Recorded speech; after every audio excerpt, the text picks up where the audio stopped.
Продолжуваме понатаму со емисијава, почитувани гледачи. На моје огромно задоволство, мој гостин е Томе Евтимов, официјално најдобриот млад научник во нашава земја. Момчето или човекот веќе, оти под порасната, кој деновиве ја доби таа престижна награда или признание од првиот човек, од шефот на државата Ѓорѓе Иванов. Томе, еве рака. Честитки за оваа награда. Какво е чувството да се биде најдобар млад научник во нашава земја? Најпрво добар ден за 2018 година, да појасниме, така? Да. Најпрво добар ден на сите.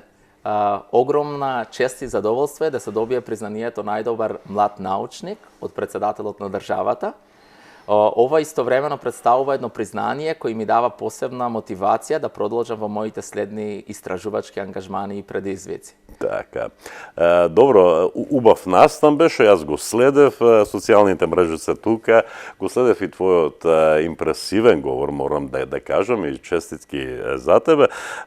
Вака, она што ми беше најинтересно во тој твој говор, откако ја доби наградата, е дека ги советуваш младите, без разлика дали се занимаваат со наука или не, да ги следат своите соништа. Па ме интересира, какви беа твоите соништа? Тоа е многу добро прашање, ви благодарам за прашањето.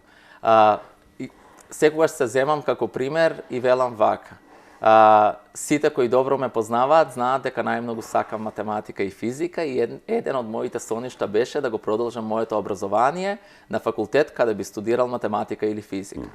Меѓутоа понатаму ова математика на мами и на тато, нели? Да. Так. Оти тато, јас се сеќавам, работеше во Југобанка, математика треба таму, а и мама е тука, нели? Да, секако. Меѓутоа понатаму, имајќи во предвид дека во нашава држава со овие професии можеш да бидеш само наставник во основно или средно училиште, решив да го продолжам моето образование на факултетот за електротехника и информациски технологии при Универзитетот Свети Кирил и Методи во Скопје. Кога се запишав таму, никогаш не размислував дека ќе се запишам на докторски студии и дури ако ги прашате моите родители, реков би се обидел само да ги земам испитиве, да имам шеска и ако меѓутоа што ми беше битно е да ги поминам испитите година за година. Меѓутоа кога се запиша видов дека тоа и не е толку тешко.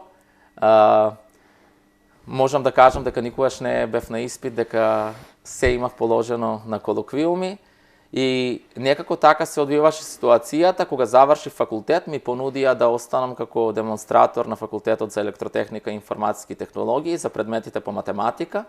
Останав една година таму. Меѓутоа, понатаму, после таа една година, веќе чувствував некоја презаситеност и сакав да правам истражување.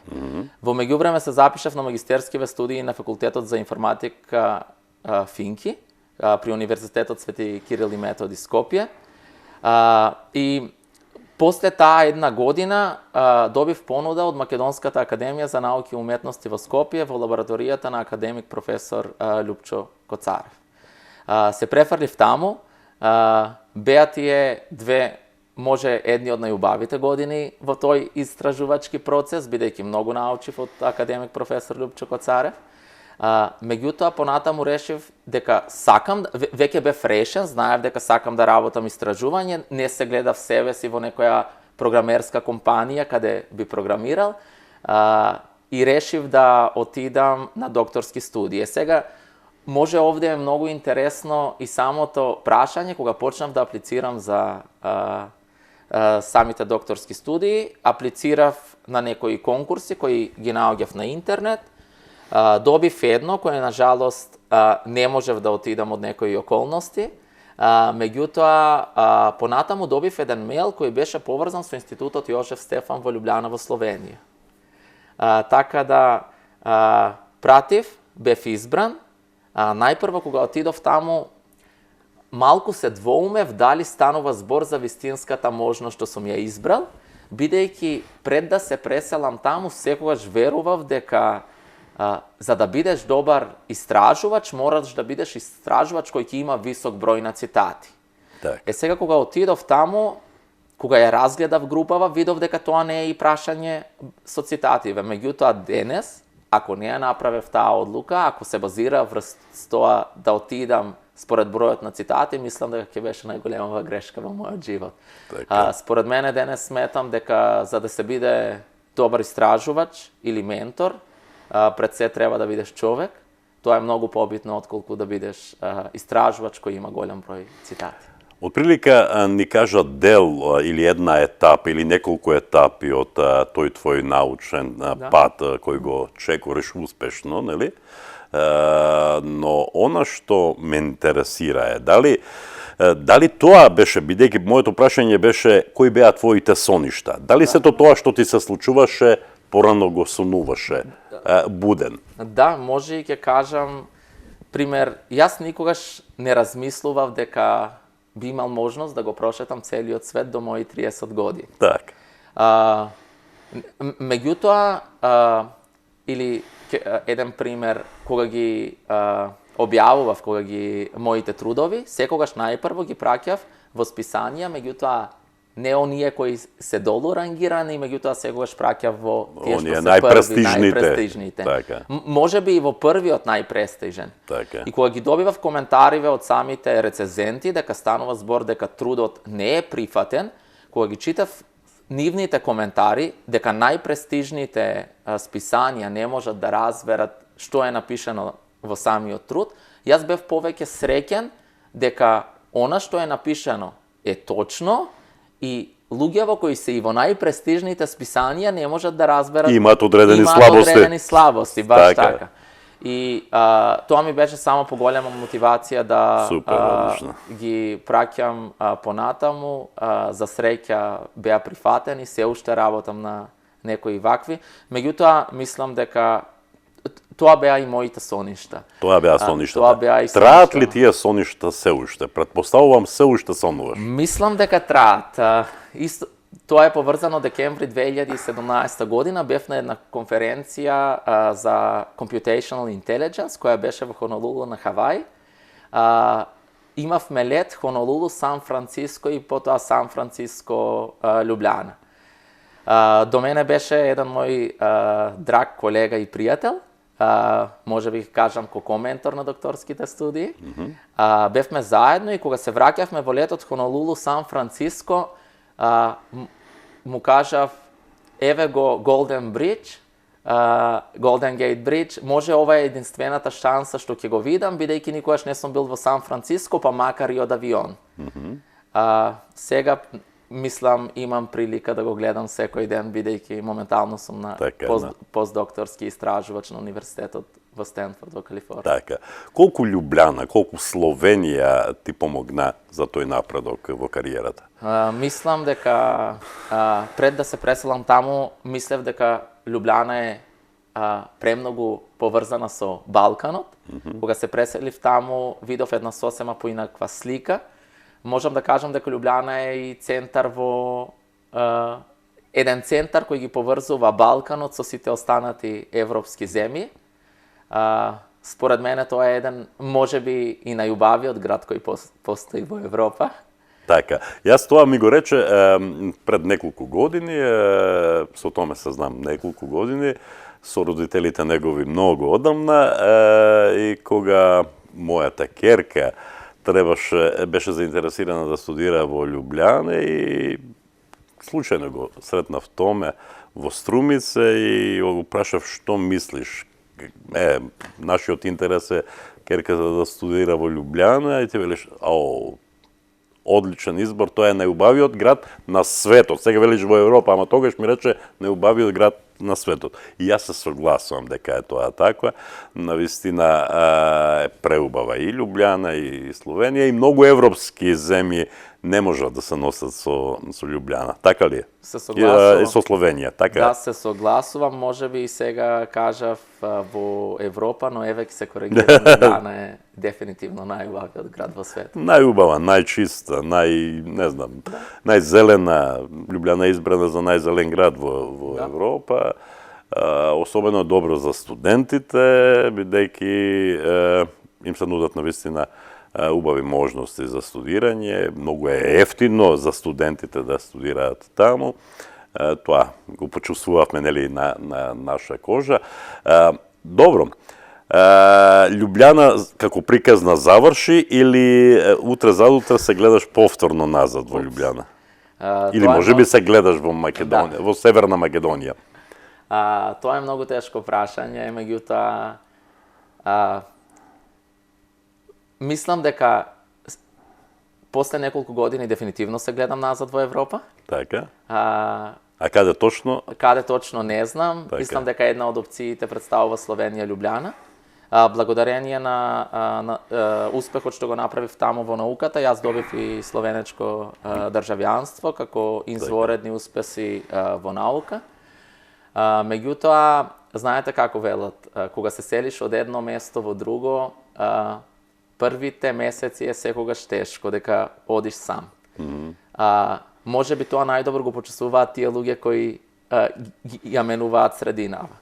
Меѓутоа, одиш од едно место во друго каде не познаваш други луѓе. За некои години, јас живеев таму 4 години, формираш ново семејство или фамилија, пријателите стануваат. Семејство, така. Твое семејство. Па мислам дека Словенија би била еден од избор.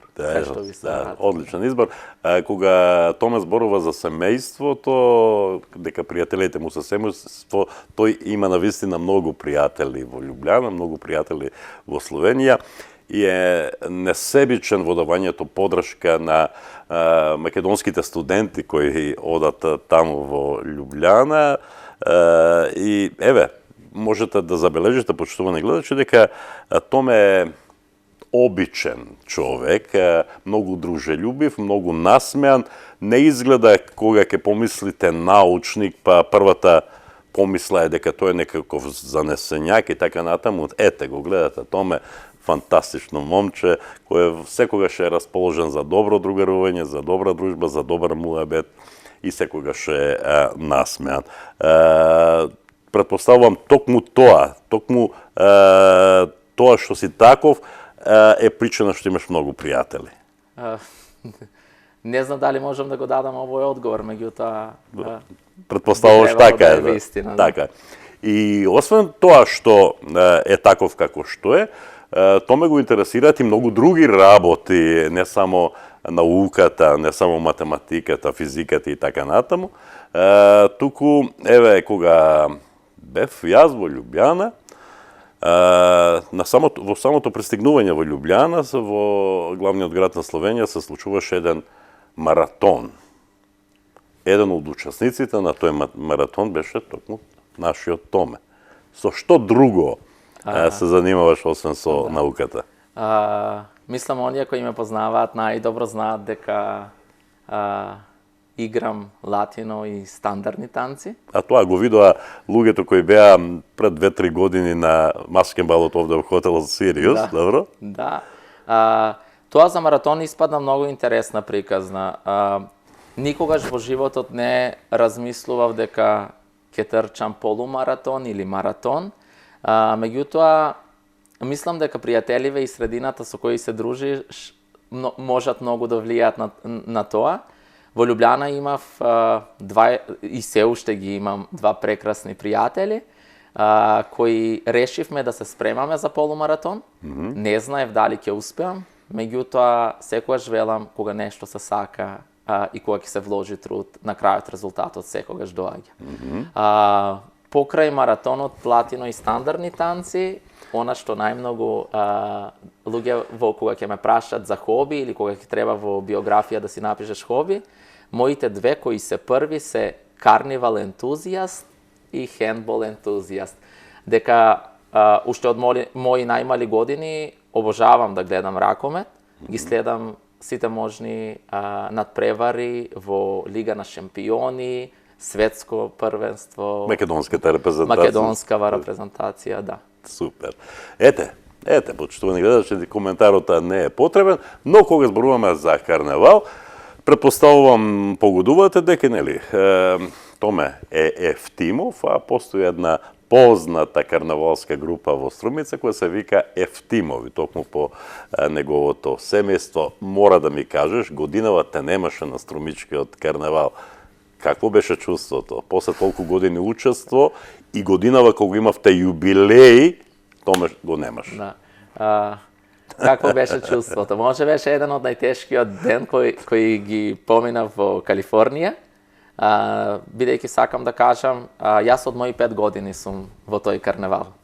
И се започна, првава година не знам како е започнало, моите родители и нашиве роднини правиме мала група во која учествуваме. Кога бев прво, второ и трето оделение, учествувавме од училиштево. Меѓутоа понатаму, бидејќи кога бев четврто оделение, решивме да не се пријавиме со училиштево, јас сакав да продолжам да учествувам. Така. И тогаш моите родители, бидејќи родителите секогаш прават се за своите деца, и тоа е, мислам, најголемата улога и најголемата професија во животот, ја продолжија таа традиција. Така да до оваа година имав учествувано 24 пати поред на Струмичкиот карнавал. Оваа година, кога требаше да биде 25 години, јас не можев, меѓутоа, она што сум горд посебно, е тоа што, иако јас не сум овде, бидејќи секогаш јас бев тој главниот иницијатор, или кога моите родители би рекле, оваа година повеќе нема да учествуваме, јас бев тој кој се лутеше, ама како нема да учествуваме, зошто? Меѓутоа сум посебно горд дека традицијата продолжи, иако јас не бев овде. Годинава на Ефтимови им беше доделена признание, плакета по повод јубилејот, така? Да. И многу награди се за оваа карнавалска група и јас се надевам дека веќе следната година повторно ќе те има на Струмичкиот карнавал. Јас се надевам исто. Така.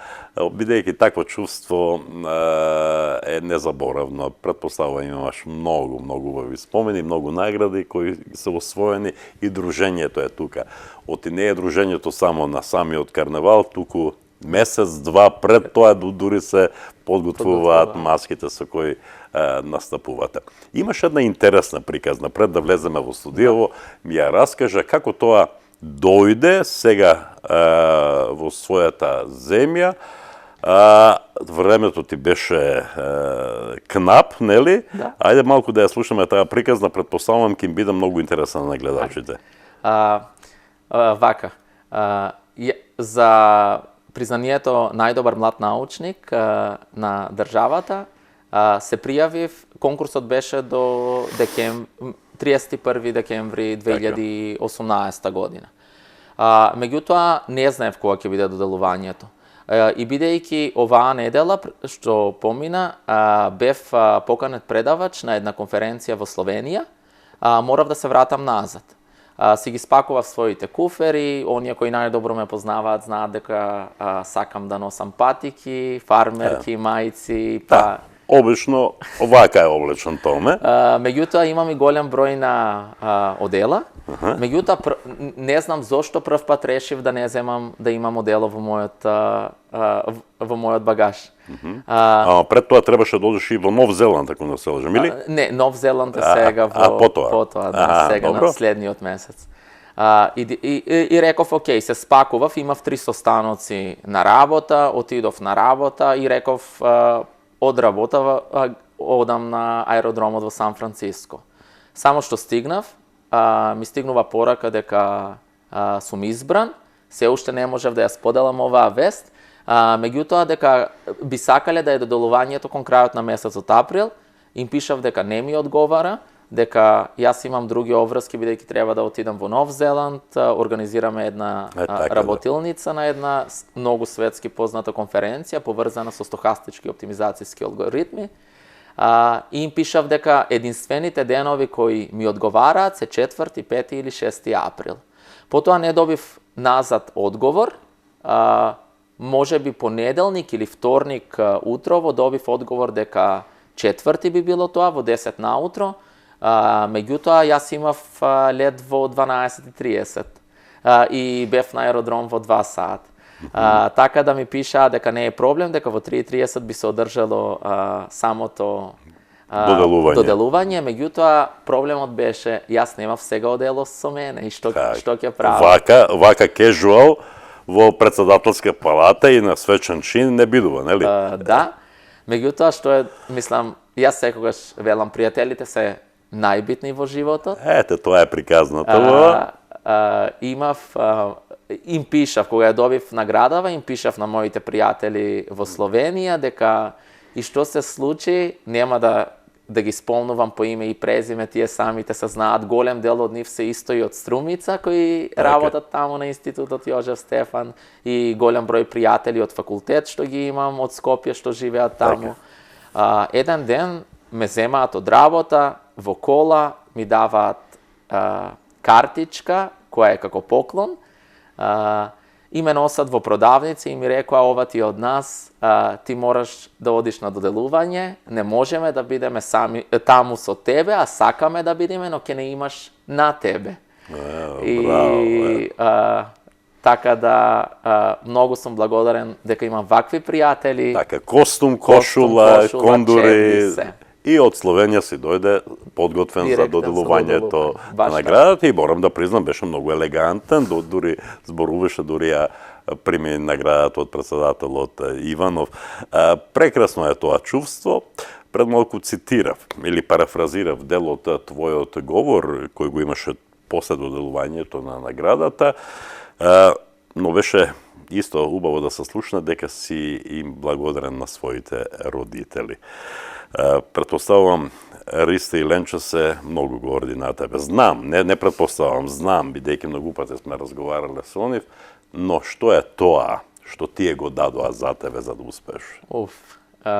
Претпоставувам една голема љубов пред се. Да, голема љубов.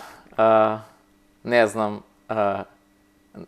на сите им посакувам да имаат такви родители, бидејќи таква поддршка, мислам, не можете да купите со пари, тоа е само љубов.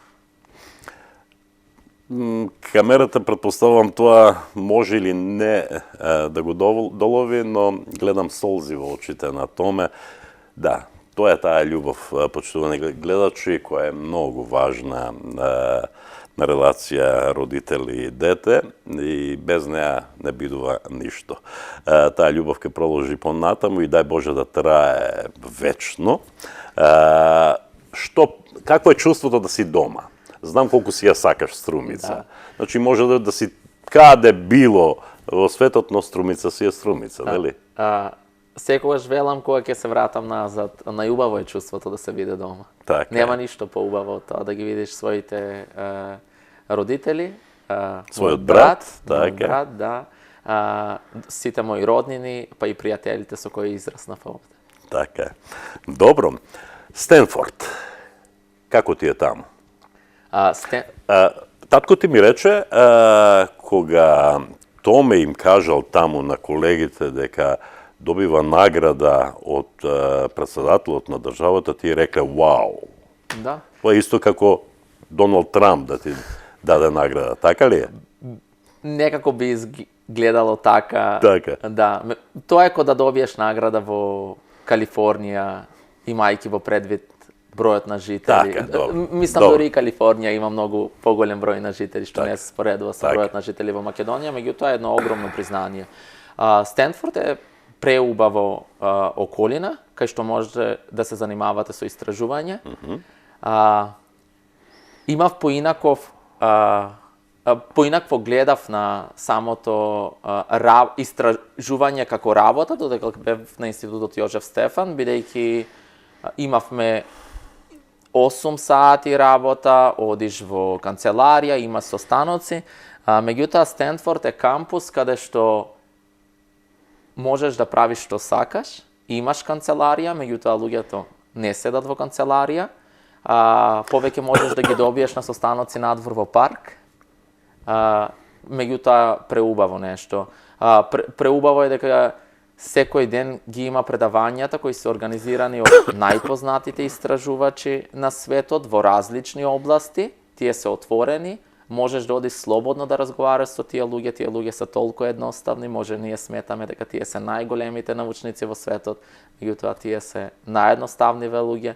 Ја имаш таа прилика да комуницираш со луѓе од различни култури, различни општествени вредности, Така. луѓе кои доаѓаат од различни општествени вредности, Зборуваат различни јазици, меѓутоа сепак ист науката. Така. На крај тоа е еден процес кај што многу брзо растете, созревате и напредувате во својата кариера. Што велат твоите искуства во кариерата?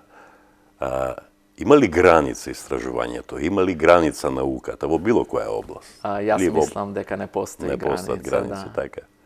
Само Вселената. Вселената, може и Вселената не е граница за наука. Наистина. Добро. Каде се гледаш утре задутре? Утре задутре, ако буквално одговорам, Да. уште еден ден ќе бидам Струмица, недела веќе летам за Сан Франциско назад. Тоа е буквално утре Утре задутре, да. Кога велам утре задутре, кај се гледа Томе во иднината? Во иднина би сакал да имам своја лабораторија со студенти. Тоа може би за 5 години од сега. Имам уште некои желби што се надевам ќе ми се исполнат. Јас топло ти ги посакувам. Ти го посакувам тоа. Можеме вака надолго и на широко да зборуваме, но нема да ти одземам многу од драгоценното време, бидејќи малку време си во Струмица. Се надам дека ги почестивме гледачите на ТВ каналот ВИС со убав разговор и да знаеш, не само јас, претпоставувам цела Струмица се гордее со тебе, проложи со успесите и се надам дека ќе имаме уште многу вакви поводи за вакви убави разговори. Те благодарам. Благодарам многу.